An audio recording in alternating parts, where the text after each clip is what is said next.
मनुष्य को दर्शन दिए जिसका नाम था मनु। मनु भगवान के ध्यान में लीन थे और उनकी भक्ति से प्रसन्न होकर विष्णु जी ने उन्हें एक वरदान देने का निर्णय लिया। मनु ने भगवान से प्रार्थना की, हे प्रभु, मुझे एक ऐसा वरदान दीजिए जिससे मैं इस धरती पर धर्म और न्याय की स्थापना कर सकूं।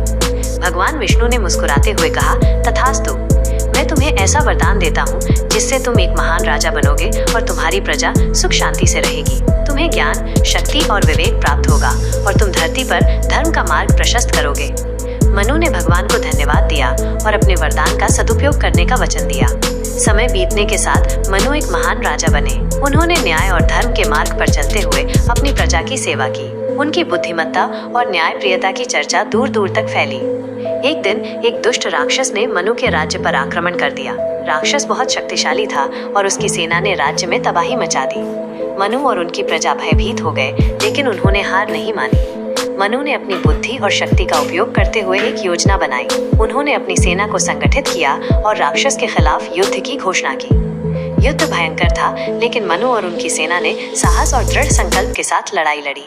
अंत में भगवान विष्णु के आशीर्वाद और मनु के नेतृत्व में उन्होंने राक्षस को पराजित कर दिया।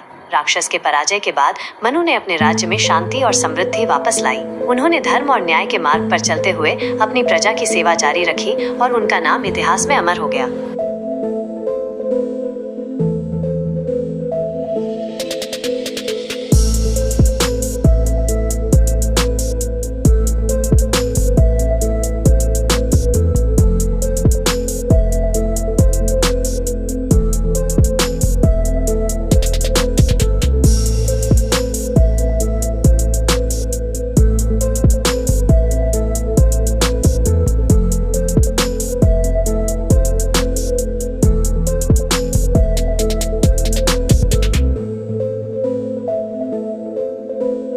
you